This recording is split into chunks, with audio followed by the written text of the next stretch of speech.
இவருக்கும் வணக்கம். ரிஷபராசினியர்களுக்கு நிகழ இருக்கும் சுக்கிர பயிற்சி என்ன மாதிரியான நன்மைகளை எல்லாம் ஏற்படுத்தி கொடுக்க இருக்கு? சுக்கிர பகவானை பொறுத்த வரைக்கும் தனது சொந்த ராசியான ரிஷபராசியில் குருவோடு இணைந்து ஆட்சி பலம் பெற்று சஞ்சரிக்கிறாரு. இதன் காரணமாக 19/5/2024 முதல் 14/6/2024 முடிவதற்குள் யோகத்தின் உச்சியில் சஞ்சரிக்க போகும் ரிஷபராசியினருக்கு ஆட்சி பலம் பெறும் சுக்கிர பயிற்சி பலன்கள் என்ன, குறிப்பா இந்த காலகட்டங்கள்ல மற்ற கிரகங்களுடைய சஞ்சார நிலைகள் என்ன என்று பார்க்கும்போது, மேஷத்தில் புதனும், ரிஷபத்தில் சூரியன், சுக்கிரன், குரு ஆகிய 3 கிரகங்கள் இணைந்து சஞ்சரிக்கிறாங்க. கன்னிராசியில் கேதுவும், கும்பத்தில் சனி பகவானும், மீனத்தில் ராகுவும் செவ்வாயும் இணைந்து சஞ்சரிக்கிறாங்க. இந்த கிரகங்களுடைய சஞ்சார நிலைகளின் காரணமாக என்ன மாதிரியான முன்னேற்றங்கள் எல்லாம் உங்களுடைய வாழ்வில் ஏற்பட இருக்கு என்பது குறித்தான முழுமையான பதிவு தான் இந்த வீடியோல நம்ம விரிவா பார்க்க போகிறோம். அதற்கு முன்னாடி சுக்கிரனை பற்றி சற்று விரிவாக தெரிந்து கொள்வோம். சுக்கிராச்சாரியார் எல்லா காலத்திலும் மிக சிறந்த முனிவர்களில் ஒருவர் என்று நம்பப்படுகிறது. அவர் மிகவும் கற்றறிந்தவர். ஆனாலும் அவருக்கு தேவலோகத்தில் பொருத்தமான பதவி கிடைக்கவில்லை. எனவே அவர் நிகர் உலகின் பூர்வீகவாசிகளுக்கு, அதாவது தானவர்கள், தைத்திரியர்கள் மற்றும் அசுரர்களுக்கு குரு அல்லது ஆச்சாரியராக ஆனார். அவர்களை தான் தன் சீடர்களாக்கி தேவர்களுக்கு எதிராக போரிட அவர்களுக்கு உதவினார். அவர் தேவர்களை வழிநடத்தும் அனைத்து குணங்களையும் கொண்டிருந்தார். ஆனால் அவர் உணர்ச்சிகளை, தனது புலன்களை கட்டுப்படுத்த அனுமதித்தார். இவ்வாறு அவர் பேய்களின் தலைமையை தேர்ந்தெடுத்தார். அதன் ஒரே நோக்கம் அழிவை உருவாக்குவதும் அழிவை ஏற்படுத்துவதும் மட்டுமே. சுவாரஸ்யமாக, தேவர்களுக்கு எதிராக போரை நடத்துவதற்கு முன் சுக்கிராச்சாரியார் சிவபெருமானிடமிருந்து சஞ்சீவினி மந்திரத்தை ஆசிர்வதிக்க விரும்பினார். இதனால் அவர் போர்க்களத்தில் கொல்லப்பட்ட பிறகும் அவர்களின் உடலில் உயிரை செலுத்தி மரணத்திலிருந்து காப்பாற்றினார். எனவே சிவபெருமானை மகிழ்விக்க கடும் தவம் மேற்கொண்டார். அவர் ஒரு மரத்தில் தலைகீழாக தொங்கினார் மற்றும் உணவு மற்றும் தண்ணீர் கொடுத்தார். எரிந்த இலைகளின் முன் வரும் புகை சுவாசித்து உயிர் பிழைத்தார். தேவர்களின் மன்னனாக இந்திரன் அவனது தவம் மற்றும் அதை நோக்கிய உறுதியை பற்றி அறிந்ததும் அவனது தபஸ்யை சீர்குலைக்க பல முயற்சிகளை மேற்கொண்டான். தொடர்ந்து இந்திரனுடைய மகள் ஜெயந்தி எரிந்த இலைகளில் மிளகாய் சேர்த்து அவரது தபஸ்யாவை குறுக்கிட முயன்றார். சுக்கிராச்சாரியார் தனது உயிரை பாதுகாப்பதற்காக தவத்தை நிறுத்துவார் என்று அவள் நம்பினாள். இருப்பினும் முனிவரின் கண்கள், மூக்கு மற்றும் வாயிலிருந்து ரத்தம் கசிந்த போதும் தலைகீழாக தொங்குவதை கண்டு அவள் ஆச்சரியப்பட்டாள். சுக்கிராச்சாரியார் வேதனையுடன் இருப்பதை கண்டதும் சிவபெருமான் தோன்றி அவர் மேற்கொண்ட உறுதிமொழியிலிருந்து அவரை விடுவித்தார். சுக்கிராச்சாரியாரின் அர்ப்பணிப்பு மற்றும் பக்தியில் இறைவன் மகிழ்ச்சி அடைந்தார். மேலும் அந்த முனிவர் அசுரர்களின் குரு என்ற உண்மையை அறிந்ததும் அவருக்கு சஞ்சீவினி மந்திரத்தை அருளினார். இருப்பினும் அதை தவறாக பயன்படுத்த வேண்டாம் என்று எச்சரித்தார். பின்னர் சுக்கிராச்சாரியாரின் தவத்தை சீர்குலைக்க முயன்ற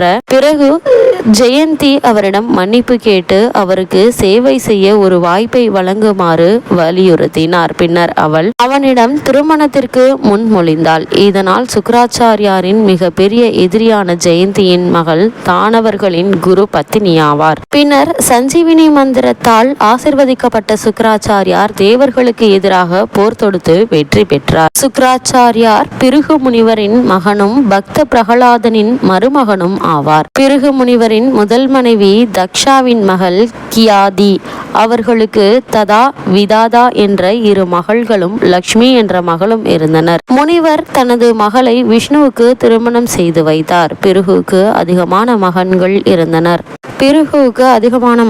இருந்தனர். அவர்களில் ஒருவருக்கு உஷ்ணா என்று பெயரிடப்பட்டது. இது சுக்கிராச்சாரியாரின் மற்றொரு பெயராக நம்பப்படுகிறது. உஷ்ணன் தனது இளமை பருவத்தை அடைந்ததும் அவனது போதனைகளை பெறுவதற்காக அங்கீரஸ் முனிவரிடம் அனுப்பப்பட்டார். அங்கீரஸ் முனிவர் பிரம்மாவின் மகன்களில் சிறந்தவர். மேலும் அவருக்கு பிரகஸ்பதி என்ற மகன் இருந்தான். பிரகஸ்பதி சுக்கிராச்சாரியாரிடம் படித்து வந்தார். அவர்களுக்கு இடையே சுக்கிராச்சாரியார் கூர்மையான புத்திசாலியாகவும் சுறுசுறுப்பாகவும் இருந்தார். ஆனால் பிரகஸ்பதி ஆக்கிரஸ் மகன் என்பதால் முனிவர் அவர் மீது பாரபட்சம் காட்டினார். இது சுக்கிராச்சாரியாரை மிகவும் தரிக்கிறது. இந்த விருப்பமான சிகிச்சையால் கோபமடைந்த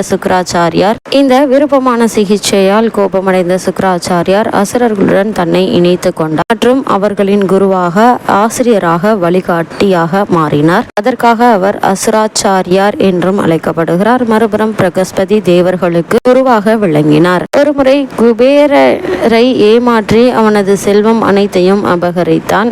இது குறித்து தேவர்கள் சிவபெருமானிடம் முறையிட்டனர். இதனால் ஆத்திரமடைந்த சிவன் அவரை துடித்தார். அவர் தனது தவறை உணர்ந்து சிவபெருமானை உள்ளிருந்து தவம் செய்ய தொடங்கும் வரை ஆயிரக்கணக்கான ஆண்டுகள் சிவனின் வயிற்றில் தங்கினார். இதனால் மகிழ்ந்த சிவபெருமான் சுக்கிரனுவாகிய வீரிய வடிவில் அவரை செலுத்தினார். இதன் காரணமாக அவர் ருத்ரபுத்திரன், சிவனின் மகன் சுக்கிராச்சாரியார் என்று அழைக்கப்படுகிறார். அசுரரின் தொடர்ச்சியான தோல்வியால் சோர்வடைந்த சுக்கிராச்சாரியார் சிவபெருமானை மகிழ்விக்க தவம் செய்ய முடிவு செய்தார். இதை செய்ய அவர் காட்டுக்கு சென்றார். இந்த பக்கத்தில் அவர் அனைத்து அசுரர்களையும் தனது தாயின் பாதுகாப்பில் விட்டுவிட்டார். அவர் இல்லாததால் இந்திரன் அசுரர்களை தாக்கினான். ஆனால் கியாதி மாதா இந்திரனை திகைக்க வைத்தார். பின்னர் இந்திரனை காப்பாற்ற விஷ்ணு வந்தார். அவளை எதிர்க்கும் போது விஷ்ணு அவள் தலையை வெட்டினார். பிருகு முனிவர் தனது மனைவியின் மறைவை அறிந்ததும் அவர் மீண்டும் மீண்டும் பிறவியின் வேதனையை அனுபவிக்க வேண்டும் என்று விஷ்ணுவை சபித்தார். இதற்கு முன் விஷ்ணுவின் அவதாரங்கள் வரா, நச்ரின் மற்றும் பிற போன்றவற்றின் இருந்து தோன்றியவை. அதன் பிறகு அவர் ராமர் மற்றும் கிருஷ்ணராக பிறந்தார். மீண்டும் சுக்கிராச்சாரியாரிடம் வந்த சிவபெருமான் அவருக்கு மிருத சஞ்சீவினி வித்யா என்று சொல்லக்கூடிய மறு உயிர்த்தெழுதல் சக்தி கொடுத்தார். அதை அவர் போரில் இறந்த பேய்களுக்கு, அசுரர்களுக்கு பயன்படுத்தினார். இந்த வழியில் அவர் தேவர்கள் மீது அசுரர்களுடைய வெற்றியை ஏற்படுத்தினார். இவ்வளவு மேன்மைகள் கொண்ட சுக்கிர பகவான் ஜென்ம ராசியில் முழு ஆட்சி பலம் பெற்று குருவோடு இணைந்து சஞ்சரிக்கக்கூடிய தருணங்கள்ல என்ன மாதிரியான சாதகங்கள் எல்லாம் ஏற்பட இருக்கு என்று பார்க்கும்போது, உங்களுடைய ராசிக்கு 12 சஞ்சரித்த குரு பகவான் தற்போது உங்களுடைய ராசியில் ஜென்மத்தில் சஞ்சரிக்கிறாரு. அது மட்டும் இல்லாமல் உங்களுடைய ராசிநாதனான சுக்கிர பகவான் குருவோடு இணைந்து முழு ஆட்சி பலம் பெறுகிறாருங்க. இதனால் ஜென்ம குருவினுடைய தாக்கம் குறைந்து எதிர்பாராத முன்னேற்றங்கள், எதிர்பாராத பல சாதகங்கள் நிகழக்கூடிய ஒரு தருணமா அமைஞ்சிருக்குதுங்க. இந்த காலகட்டங்களில் உங்களுக்கு பணவரத்து என்பது அதிகமாக இருக்குங்க. இதனால் பழைய கடன்களை அடைத்து நிம்மதி பெற இருக்கீங்க. புதிய தொழில் அல்லது வியாபார ரீதியான முன்னேற்றத்திற்கான முயற்சிகளை மேற்கொள்ளும் போது சிறு முயற்சியிலேயே உங்களுக்கு வெற்றி கிடைக்க இருக்குது. உங்களுடைய ராசியில் சூரிய பகவானும் சஞ்சரிப்பதால உங்களுடைய முயற்சிகளுக்கு அரசாங்க சம்பந்தமான ஆதாயங்களும் எளிதில் கிடைக்கக்கூடிய ஒரு தருணமா அமைஞ்சிருக்குதுங்க.